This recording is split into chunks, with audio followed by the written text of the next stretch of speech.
Hey all, this is Keerthi, Assistant Professor in Commerce from Trinity College for Women Namakkal. In this video, we are going to see about principles of management. What is management? Management is the process of planning, organizing, leading, decision making, and controlling the resources to achieve the organizational goals and objectives. So here, what is principles? A principles is basically known as rules or guidelines. So a principle for a management is a mandatory. So principles of management means it provides a guidelines for management to make a decision and to take action. So next we are going to discuss about nature of principles of management. So principles of management is applicable for an universal. It is a general guidelines set to a management to make a best decision to achieve its organizational goals. So it is an practical and an experimental one which a management can do. So management principles are more flexible. It cannot be a static in nature. So management is a cause and effective relation. It will be an practical one. So the management principles are depend upon the conditions on situations at that particular time, hence amendment accordingly. The next one is importance or significance of management of principles. So first, management is a database which provides information to its followers to improve their knowledge, ability, and an understanding power to improve their guidance. So, management makes use of optimum utilization of resources to achieve its goal. So, management is an art as well as science. So, next, here the Henry Fayol's principles of management. There are 14 principles of management. The first and foremost one is division of labor. The workers are divided into small specialized particles to complete their task and performed by their trained specialist. Next one, authority and responsibility. Yes, the authority and responsibility is must. To perform their assigned task, they need their authority, and each and every employer wants to take a responsible to complete their task. Next one, discipline.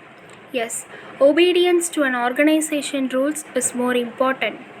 Next, unity of command. So the command received from the boss and the workers has to complete their task and to help their management to achieve their goal as soon as possible. Next, unity of direction. Yes, the organization should aim and move towards to achieve their organizational goals. Next one, subordination of individual interest to general interest.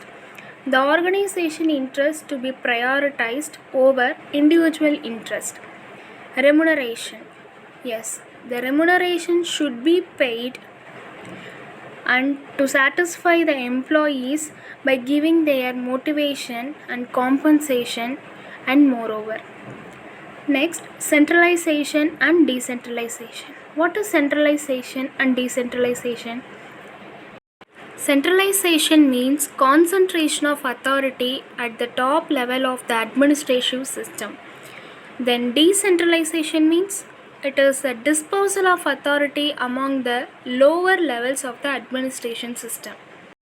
And the next one is scalar chain and orders. So equality plays a more vital role in the management. A equal importance to every employers should be there by their boss because there will be a behavioral change among the workers. Next one, the tenure stability. A stability of the workers should be monitored by their superior. Next, initiative. Employees to be encouraged to develop and carry out their improvement plans. So the initiative is must. Next, we are going to discuss about levels of management. There are 3 levels of management: top level, mid level, and low level. So who will be in the top level? Yes, absolutely, the CEOs of the management, board of directors, and managing directors. So who will be in the mid level of management?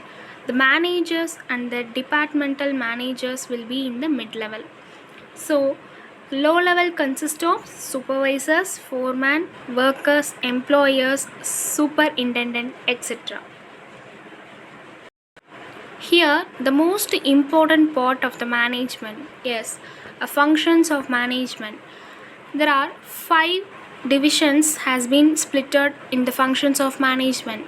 First thing, planning, organizing, staffing, directing, and controlling.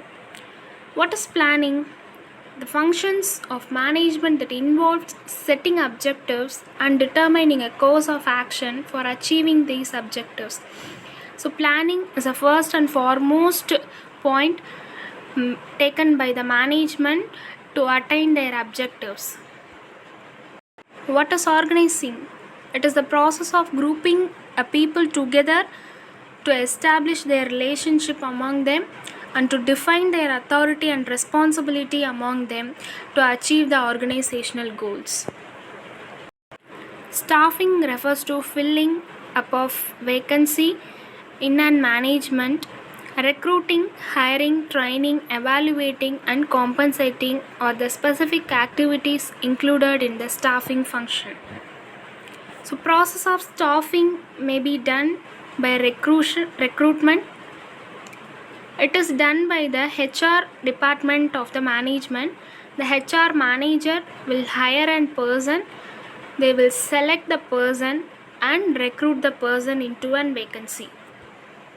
So directing, a direction of the process, communication, and leadership is more important. A perfect direction leads to achieve their goal most perfectly. Then controlling, yes, there should be a control over the process of checking whether or not proper progress is being made towards the objectives and goals and acting if necessary to correct any deviation.